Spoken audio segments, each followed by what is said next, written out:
Friends, कैसा होगा कि अगर आपको कुछ ऐसा मिल जाए जिसे टाइम लूप में जाके आप अपनी सारी प्रॉब्लम्स को सॉल्व कर पाए तो। जी हाँ, आज की हमारी कहानी में इस औरत को भी कुछ ऐसा ही मिलता है जिससे वो अपने बेटे पे आई मुसीबत को पास्ट में जाके पहले से ही बदल देती है। लेकिन क्या वो अपने बेटे को हमेशा हर मुश्किल से बचा पाएगी? तो चलिए ज़्यादा देर ना करते हुए शुरू करते हैं एक्सप्लेनेशन। फ्रेंड्स, कहानी की शुरुआत होती है एक कैफ़े से, जहां नीना नाम की एक लेडी अपने बेटे डोरियन के साथ बैठी हुई है।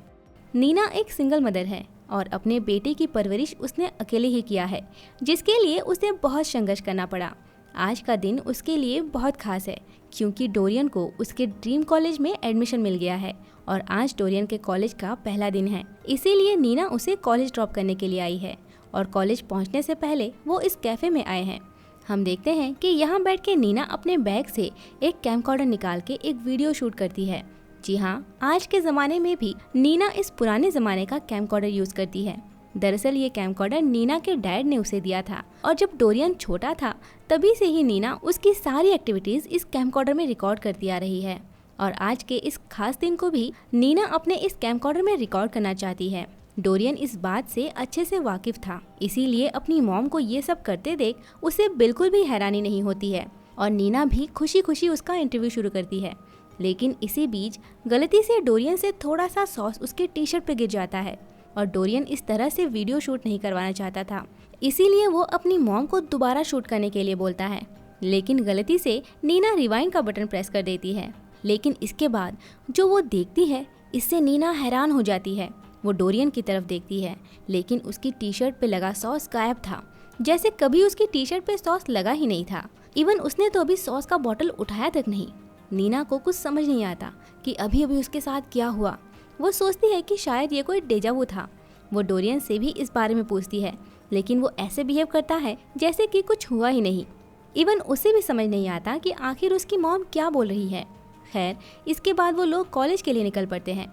रास्ते में जाते हुए डोरियन अपनी मॉम से बोलता है कि कॉलेज जाने से पहले उन्हें अपने परिवार यानी अपने अंकल नील से मिलने जाना चाहिए, लेकिन नीना मना कर देती है। उनकी बातों से हमें पता चलता है कि नीना का उसकी फैमिली के साथ अब कोई भी संबंध नहीं है। डोरियन समझ जाता है कि इस बात से उसकी मॉम का मूड ऑफ हो गया है, इसीलिए वो अपनी मॉम को हंसाने की कोशिश करता है और बातों बातों में उनकी कार की स्पीड लिमिट इंक्रीज हो जाती है। नीना उसे स्पीड स्लो करने के लिए बोलती है, लेकिन उससे पहले पुलिस वहां जाती है, इसीलिए वो अपनी कार साइड में लगा लेते हैं। पुलिस के आने से पहले नीना डोरियन को बार बार वार्न करती है कि अपना मुंह बंद रखना, क्योंकि नीना को अच्छे से पता है कि अमेरिका में अभी भी ब्लैक लोगों को रेसिज्म का सामना करना पड़ता है। डोरियन भी इस बात को अच्छे से जानता है, इसीलिए वो अपने आप को बिल्कुल शांत रखने की कोशिश करता है और ऑफिसर के सवालों का बहुत ही रेस्पेक्टफुली जवाब देता है। लेकिन ऑफिसर तो मानो उन्हें टेररिस्ट मान के बैठा है। वो उनसे पूछता है कि उनकी गाड़ी में कोई वेपन तो नहीं है। दरअसल ऑफिसर का इशारा कैमकॉर्डर की तरफ था और वो किसी भी तरह उन पर कोई ब्लेम लगा के उन्हें अरेस्ट करना चाहता है और उसे ऑन देखकर तो ऑफिसर का दिमाग खराब हो जाता है, क्योंकि उसे लगता है कि शायद वो लोग उसे रिकॉर्ड कर रहे हैं। ऑफिसर उनसे कैमकॉर्डर छीनने की कोशिश करता है और इस बीच नीना से एक बार फिर से रिवाइंड बटन प्रेस हो जाता है और इस बार भी वही होता है जो पहले हुआ था। वो कुछ समय पीछे चली जाती है और पहुंच जाती है रास्ते के उस मोड़ पे जब डोरियन अंकल नील के घर जाने की बात कर रहा था। अब तक नीना थोड़ा बहुत समझ चुकी है कि उसके साथ ये क्या हो रहा है और ये कैमकॉर्डर क्या क्या कर सकता है। इस उम्मीद से कि शायद डोरियन को कुछ याद हो, वो बार बार डोरियन से उस ऑफिसर के बारे में पूछती रहती है। लेकिन टाइम ट्रेवल की वजह से डोरियन को उस ऑफिसर के बारे में कुछ भी याद नहीं है, बल्कि उसे लगता है कि शायद उसकी मॉम की तबीयत खराब हो रही है और वो हड़बड़ी में गाड़ी रोक देता है। और ठीक उसी समय एक पुलिस वैन उनके पीछे आके रुकती है, जिसमें से निकलता है वही ऑफिसर। डोरियन उन्हें देखकर थोड़ी राहत की सांस लेती है। उसे लगता है कि शायद वो ऑफिसर उनकी मदद करेगा। वो ऑफिसर से मदद मांगता है, लेकिन उल्टा ऑफिसर उन्हें गाड़ी रास्ते से हटाने के लिए बोलता है, क्योंकि उसका एक टायर थोड़ा सा रास्ते के ऊपर रह गया था। इससे डोरियन को बहुत गुस्सा आता है। वो गुस्से में चिल्लाने लगता है। ऑफिसर भी गुस्से में अपना टीजर गन निकाल लेता है। सब कुछ इतनी जल्दी हो रहा था कि नीना को अपने बेटे को संभालने का मौका ही नहीं मिलता।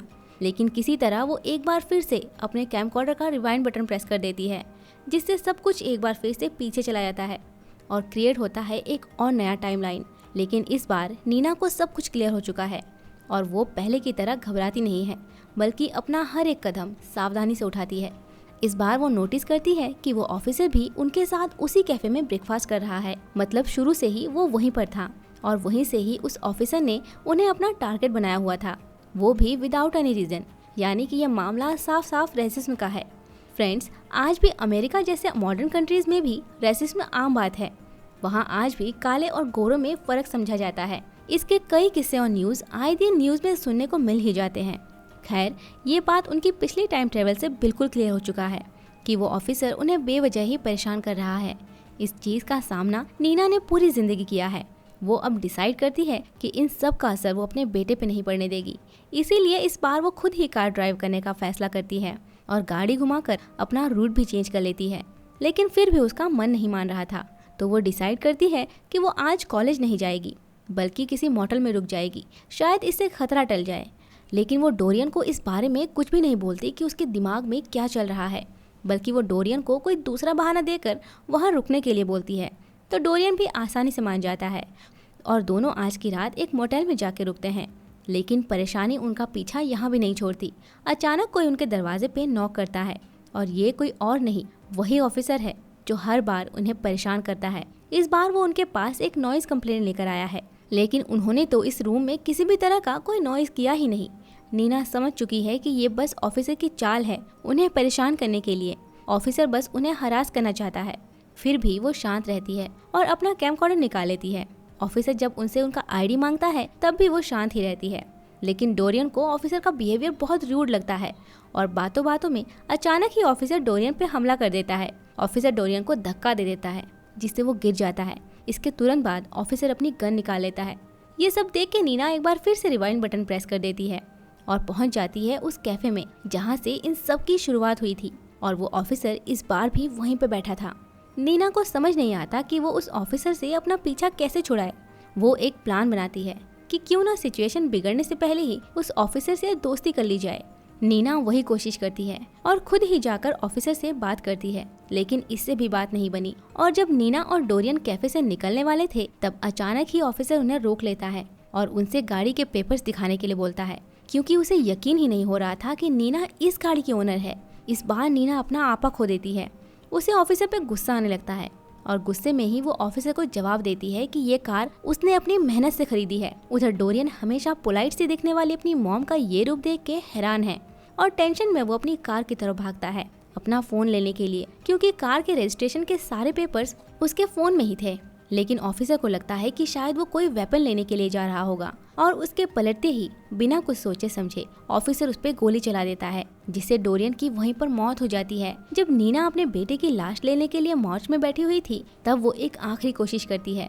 वो एक बार फिर से उस कैमकॉर्डर के रिवाइंड बटन को प्रेस करती है। हालांकि इस बार के हादसे के वक्त उसने कुछ भी रिकॉर्ड नहीं किया था, इसीलिए उसे थोड़ा डर भी लग रहा था कि पता नहीं उसकी ट्रिक काम करेगी भी या नहीं। लेकिन किस्मत से वो एक बार फिर पहुंच जाती है वहीं जहां से इन सब की शुरुआत हुई थी। वो एक बार फिर से अपने बेटे के साथ उसी कैफे में बैठी हुई है और इस बार तो वो ऑफिसर भी अभी तक कैफे में नहीं पहुंचा। नीना अपने बेटे को अपने सामने जिंदा देख के बहुत खुश है, लेकिन इस बार उसे उस ऑफिसर से किसी भी तरह अपना पीछा छुड़ाना है। इसीलिए वो ऑफिसर के आने से पहले ही वहाँ से निकलने का सोचती है।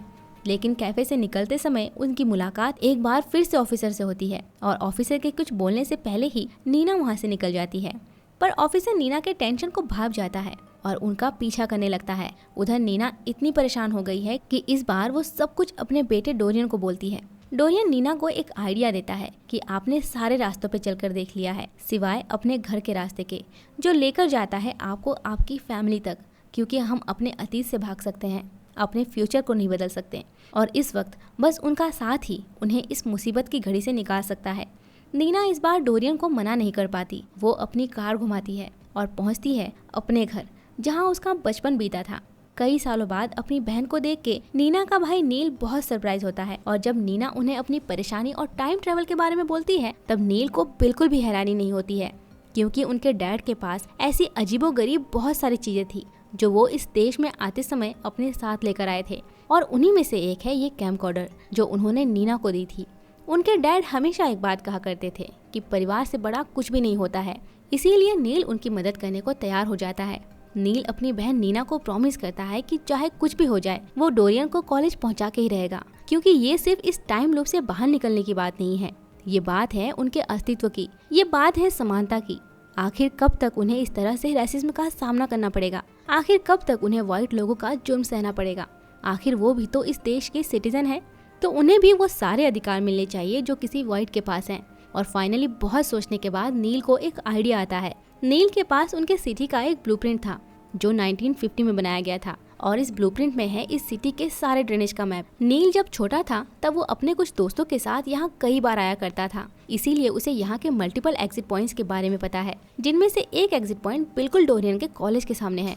ये बातें सुनने में थोड़ी अजीब जरूर है, लेकिन उन्हें इस वक्त इससे सेफ रूट कोई और मिल ही नहीं सकता। और फिर बिना देरी के वो उस टनल पे पहुंचते हैं और उसी रास्ते वो पहुंचते हैं सीधे डोरियन के कॉलेज के सामने।